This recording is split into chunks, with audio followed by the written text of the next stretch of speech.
Hello, Namaskar, good morning, everyone. I am Ujay Shankar from HIS, and today I am back with the analysis of the Hindu newspaper of 28th of May 2024.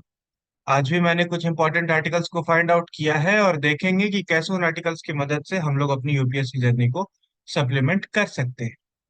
तो पहला article होगा, जो अभी एक cyclone आया है बंगाल में, जिसका नाम है साइक्लोन रेमल, उसके बारे में कि साइक्लोन्स क्या होते हैं। दूसरा, यूकलिप्टस के पेड़ लगाने पे केरला में कौन सी कॉन्स्पिरेसी हो रही है, क्या उस पे इश्यूज क्रिएट हो रहे हैं, इसके बारे में बात करेंगे। तीसरा, चाहबार पोर्ट से रिलेटेड है। और चौथा, ताइवान से रिलेटेड आर्टिकल। ठीक है।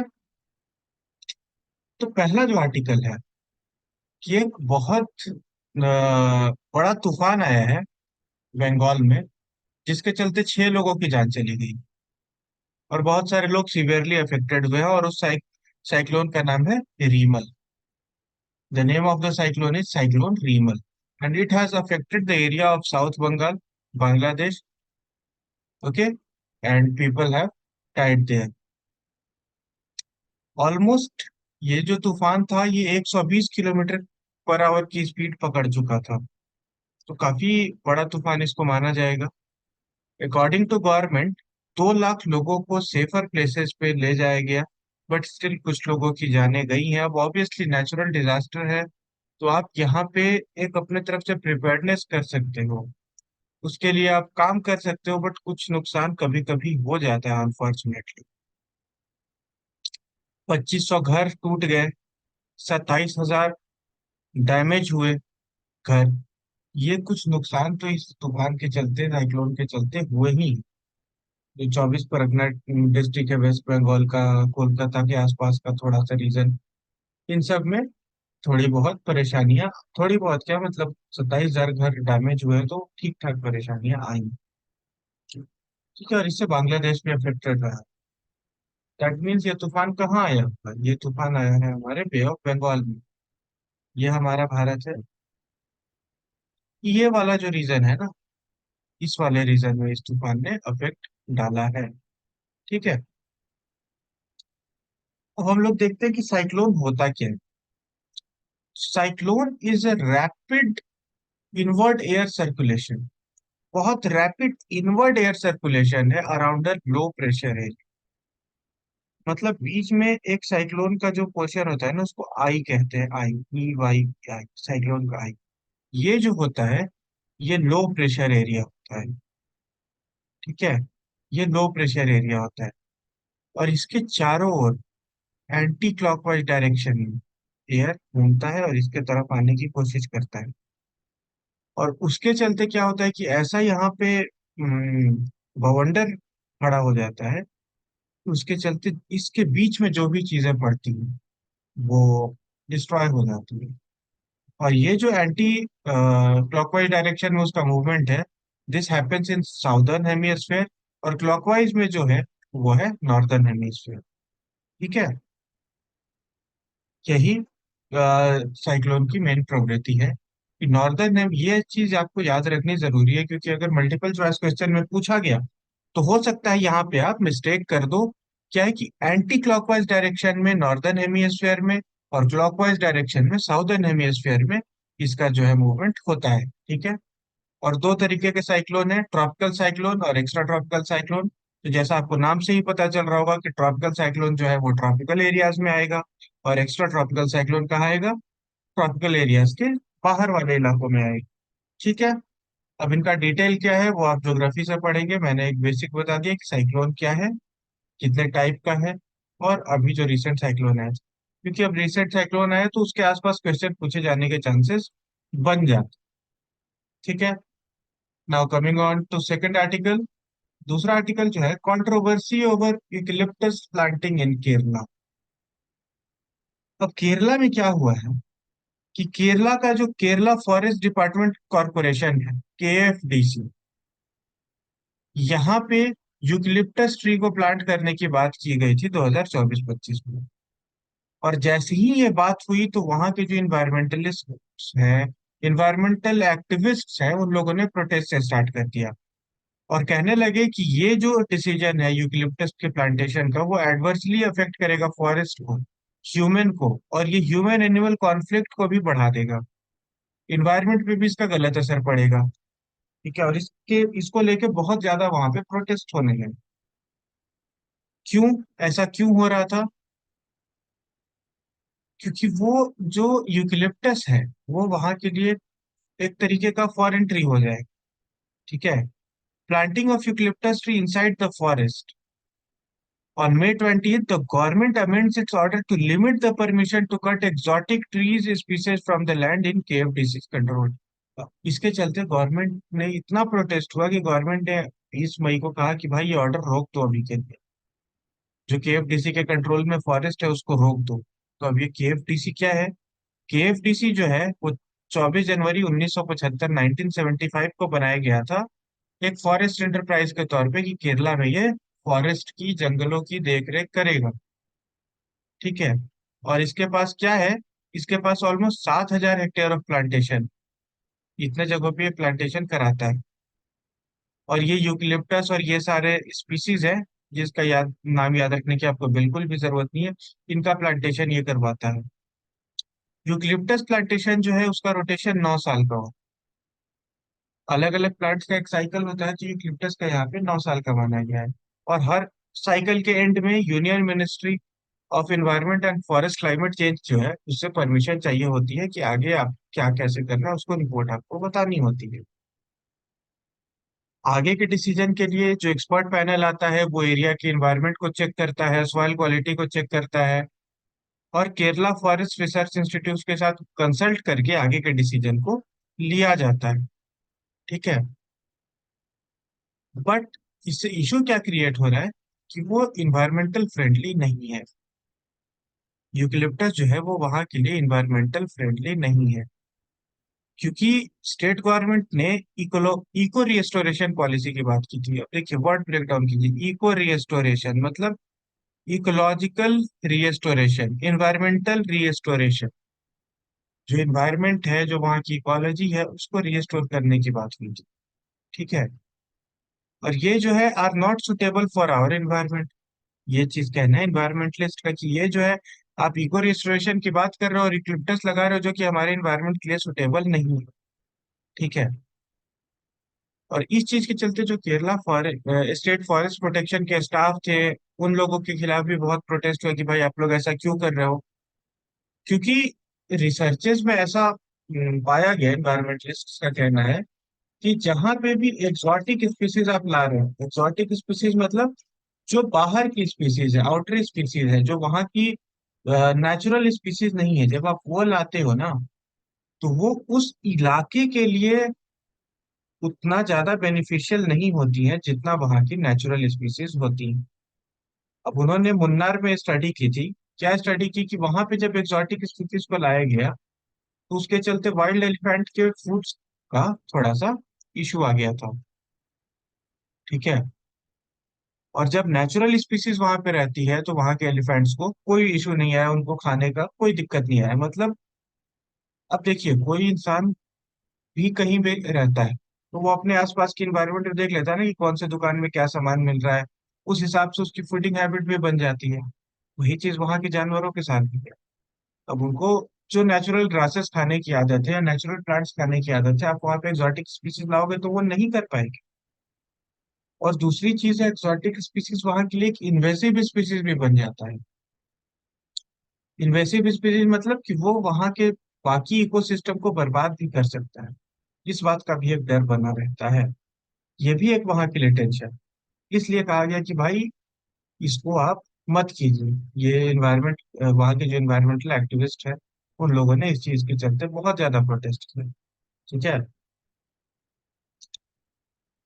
कि देखो, दो दो नुकसान है।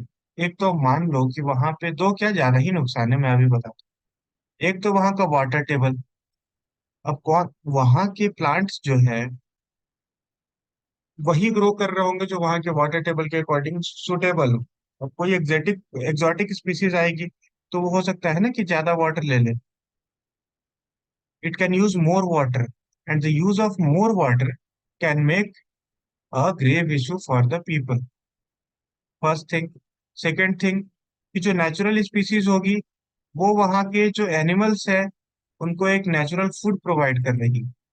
बट जो एग्जॉटिक स्पीसीज है वो हो सकता है उन एनिमल्स के लिए हानिकारक हो, एनिमल्स को खाना ढंग से ना मिल पाए। एक तो ये दूसरा नुकसान हो गया। तीसरी प्रॉब्लम तीसरी प्रॉब्लम ये है कि जो वहां पे रहने वाले जानवर प्लांट्स हैं, जो वहां पे उगने वाले प्लांट्स हैं पहले से, हो सकता है कोई जो एग्जॉटिक प्लांट आएगा वो वहां के लिए एक इन्वेसिव स्पीसीज हो जाए। अब जब वहां के लिए वो एक इन्वेसिव स्पीसीज हो जाएगा तो इन प्लांट्स के उन वहां की इकोसिस्टम पे उसका एक नेगेटिव इम्पैक्ट पड़ सकता है। तो उस नेगेटिव इम्पैक्ट को भी काउंटर करने के लिए भाई कुछ तो करना पड़ेगा ना। तो अब इतनी सारी प्रॉब्लम्स को क्यों झेलना है? सीधे सीधे इन्वायरमेंटलिस्ट का कहना था कि वहां पे नेचुरल स्पीसीज को ही उगने दो। यही चीज है, मेन बात यही की गई। और केरला जो स्टेट है वहां पे ऑलमोस्ट 27,000 हेक्टेयर इंडस्ट्रियल प्लांटेशन। ठीक है, अगर उसको ढंग से मिटिगेट नहीं किया गया तो सिचुएशन और खराब हो जाएगी। और नेचुरल फॉरेस्ट को रिप्लेस करके आप इको रिस्टोरेशन के नाम पे एग्जॉटिक स्पीसीज लगाएंगे तो वहां पे और ज्यादा प्रॉब्लम क्रिएट होगी। यही जो है वहाँ के इन्वायरमेंटलिस्ट का इशू है। अगर आपको इको रिस्टोरेशन करना है तो you should go with the natural plants of that area, natural grasses of that area. वहां से हटा के आप नेचुरल ग्रासेस उगने दो, वो वहां के लिए ज्यादा फायदेमंद है। ठीक है, यही चीज कहना है। और ये सब जो काम होगा वो, अब जैसे यहाँ पे एक एग्जांपल दिया है कि कैसे इकोसिस्टम रिस्टोरेशन हुआ था इडुक्की डिस्ट्रिक्ट में 2019 में। कि वहाँ का जो फॉरेस्ट डिपार्टमेंट था उसको यूएनडीपी, नबार्ड और कैंपा फंड के मदद से उन्होंने 108 हेक्टेयर ऑफ एक्सोटिक स्पीसीज को रिमूव किया था और वहां पे नेचुरल ग्रासेस लगाए। और इसके चलते वहां पे बहुत ज्यादा पॉजिटिव इम्पैक्ट देखने को मिला।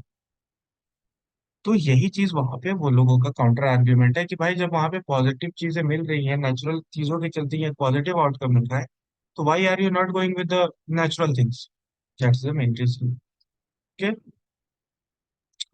सो आपको आई होप ये आर्टिकल समझ में आया हो। Now moving on to the next article, Chabahar opportunities and challenges. अब देखो इसमें वही घिसी पिटी बात है। आर्टिकल बहुत अच्छा है, नो डाउट। बट इसमें वही वाली बात है कि चाहबार इंडिया के लिए कैसे इंपॉर्टेंट। आई थिंक आप लोगों ने चाहबार के बारे में बहुत ज्यादा पढ़ लिया। ठीक है, चाहबार पोर्ट कहाँ पे है? तो ईरान में है। और अभी रिसेंटली शाहिद बेहिश्त टर्मिनल का चाहबार पोर्ट में 10 साल के लिए इंडिया को ट्रेडिंग राइट्स मिला है। बट अब यहाँ पे कहा जा रहा है कि भाई उसके अपॉर्चुनिटीज क्या है और चैलेंजेस क्या है। तो अपॉर्चुनिटीज तो ऑब्वियस है कि हम लोग सेंट्रल एशिया से अच्छा कनेक्ट कर पाएंगे, उधर के देशों से पाकिस्तान को काउंटर करके हम लोग अपना ट्रेड कर पाएंगे। ये सारे वहाँ के पॉजिटिव्स हैं। निगेटिव्स क्या क्या है? उसके बगल में ग्वादर एयरपोर्ट चाइना डेवलप कर रहा है पाकिस्तान में। ठीक है, देखिए उसका निगेटिव है। लेकिन जो चाहबार पोर्ट है वो इकोनॉमिक और स्ट्रेटेजिक रीजन से भारत के लिए जरूरी है। क्यों? क्योंकि एक्सटेंडेड नेबरहुड पॉलिसी जो है भारत की, नेबरहुड के बगल बगल के जो देश, जैसे एक तो नेबरिंग कंट्रीज हो गई जिनसे हमारा बॉर्डर शेयर है, उसके बाद जो देश आते हैं उनको एक्सटेंडेड नेबरहुड कहते हैं। उन देशों के साथ रिलेशन एस्टेब्लिश करने में चाहबार का बहुत बड़ा रोल। फिर international north south transport corridor में भी इसका एक अच्छा रोल है। ठीक है, अफगानिस्तान में अगर आपको बढ़िया रिलेशन डेवलप करना है, वहां से ट्रेड करना है, तो उसके लिए चाबहार पोर्ट का एक अपना अलग इंपॉर्टेंस है। ये सारी चीजें हैं। लेकिन उसका इशू क्या है कि पाकिस्तान बगल में ग्वादर एयरपोर्ट डेवलप कर रहा है चाइना की मदद से। और ये जब डेवलप होगा तो एक वहां पे टसल का माहौल तो बनेगा। और दूसरा इशू क्या है कि ईरान के साथ इंडिया का जो रिलेशन है वो चाहबार के चलते ही ज्यादा लाइमलाइट में रहता है। चाहबार ही जो है वो मेन इको पॉइंट आप कह सकते हो, बना हुआ है, सेंटर पॉइंट बना हुआ है इंडिया ईरान के रिलेशन का। अदरवाइज जो हमारे रिलेशन ईरान के साथ थे वो थोड़े से, यहाँ पे एक्सट्रीमली ड्राई वर्ड, कितना अच्छा वर्ड यूज किया गया, कि उतने डेवलप नहीं हो पाते।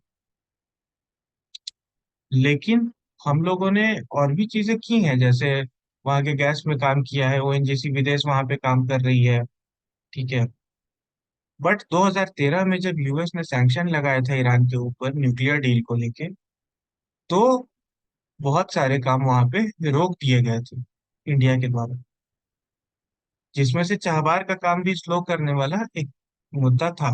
बट बाद में इंडिया ने अपना स्टैंड चेंज किया, वहां से ऑयल इंपोर्ट करने लगे, चाहबार पे भी काम चला। और अभी भी जो रिसेंटली थ्रेट मिला है इंडिया को यूएस के द्वारा कि भाई अगर वहां से ट्रेड करोगे तो सैंक्शन लगाए जा सकते हैं, तो इसको इंडिया को काउंटर करना होगा।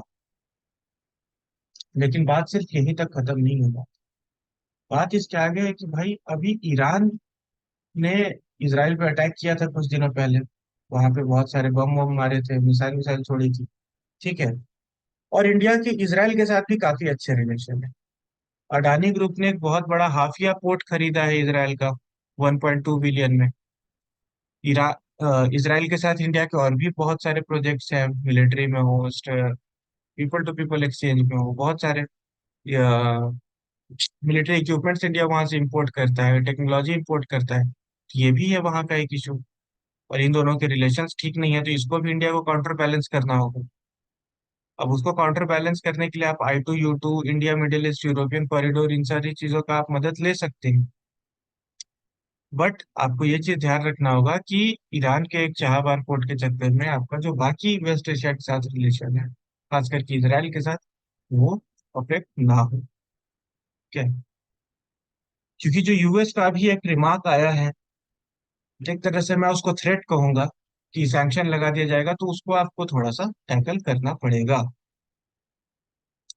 क्योंकि यार भारत को सबके साथ रिश्ते बना के चलने हैं। हम लोग यूएस के हिसाब से या किसी और देश के हिसाब से अपने फॉरेन रिलेशंस को तो डिक्टेट नहीं कर सकते, है ना।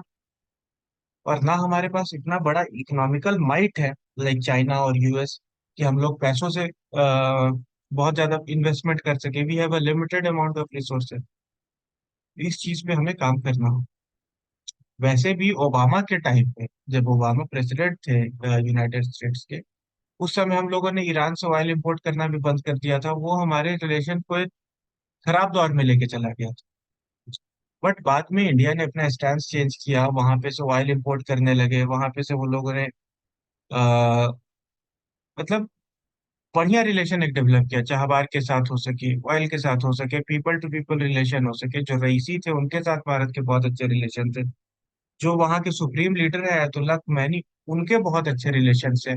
उनका जो बैकग्राउंड देखोगे आप, तो उनके बैकग्राउंड में भी इंडिया का एक बहुत बड़ा रोल है। उनके जो पूर्वज थे वो लोग कश्मीर में आए हैं, रिलेटेड है यहाँ से। उत्तर प्रदेश में उनका कुछ कुछ है, कश्मीर में उनका कुछ कुछ है, तो दैट्स वाई एक हिस्टोरिकल टाई है भारत का उनके साथ। ठीक है। और जो एक न्यूक्लियर वेपन बनाने का इल्जाम लगता है ईरान के ऊपर, कि ये लोग न्यूक्लियर वेपन बनाना चाहते हैं, और इस चीज को रोकने के लिए इसराइल, यूएस, इन सारे लोग ईरान पे हमेशा निगरानी रखते हैं। तो हमें इन सारी चीजों को जो है काउंटर बैलेंस करना होगा। और हमें ये चीज ध्यान पे रखनी होगी, क्या ध्यान पे रखनी होगी, कि पहला, कि ये जो पोर्ट है वही सिर्फ हमारा सिंगुलर मेजर प्रोजेक्ट वहां पे ना रहे बायलेटरल रिलेशन में। ठीक है। अदरवाइज अगर ये पोर्ट का रिश्ता खराब होगा तो हमारा ईरान के साथ भी रिश्ता खराब हो जाएगा। तो हमें मल्टीलैटरल तरीके से इंगेज करना होगा। और दूसरा, यूएस के सैंक्शन को अगेंस्ट जहां बार आपको काउंटर करना होगा, उसको न्यूट्रलाइज करना होगा। आपको ऐसा रिलेशन बनाना होगा कि यूएस, इंडिया और ईरान के रिलेशन के बीच में ना आए। ठीक है। तो यही था यहाँ का ये वाला article. Now moving on to last article. और लास्ट आर्टिकल में तो कोई बड़ी बात है नहीं, ये तो कॉमन सी बात थी कि यूएस के एक लॉ मेकर जो थे वो ताइवान विजिट पे गए, वहां के नए लीडर के शपथ ग्रहण के बाद, जिसका चाइना ने विरोध किया है। क्योंकि चाइना तो ताइवान को अपनी टेरिटरी मानता है, और उसको पसंद ही नहीं कि कोई भी ग्लोबल लीडर ताइवान जाए। कोई भी ग्लोबल लीडर ताइवान जाता है तो चाइना उसका विरोध करता ही कर। ठीक है। तो ये जो वहां पे अभी यूएस के एक senior law maker Michael McCullum गए थे, जो फॉरेन अफेयर्स कमेटी के हेड हैं, उन्होंने वहां पे जाके प्रेसिडेंट जो बने हैं लाई चिंगते, इनसे मुलाकात की, और कहा कि strong support of this beautiful island nation. कि यूएस जो है वो हमेशा ताइवान के, मतलब ताइवान तो एक छोटा सा आइलैंड नेशन है, इस छोटे से आइलैंड नेशन के सपोर्ट में, प्यारे से ताइवान के सपोर्ट में हमेशा खड़ा रहेगा। इस स्टेटमेंट के आने के बाद वही जो ऑब्वियस था चाइना का, कि वो उसने firmly oppose the law makers. Beijing ने कहा कि भाई आपने, आप जो आए हो हम इसका अपोज करते हैं। अब जैसे अरुणाचल में भी अगर कोई बड़ा लीडर चला जाता है, इवन इंडिया का भी अरुणाचल प्रदेश में, तो भी इन लोगों का यही है। कोई ताइवान चला जाए तो भी यही है इन लोगों का, है ना, कि मतलब अपने आसपास की जमीन किसी तरीके से हथियाने के चक्कर में ये लोग हमेशा लगे रहते। ठीक है, बट इससे कुछ होने जाने वाला है नहीं, है। यही थी यहाँ पे बात। तो आई होप आपको आज का आर्टिकल, आज का डिस्कशन पसंद आया हो, आर्टिकल से आपको कुछ नॉलेज एनहांस हुई हो। सेशन जैसा भी लगा हो आप कमेंट सेक्शन में बता सकते हैं। कल फिर आपको इसी टाइम पे मिलूंगा मैं, कल के सेशन के साथ। तब तक के लिए have a great day. Signing out, Uday Shankar.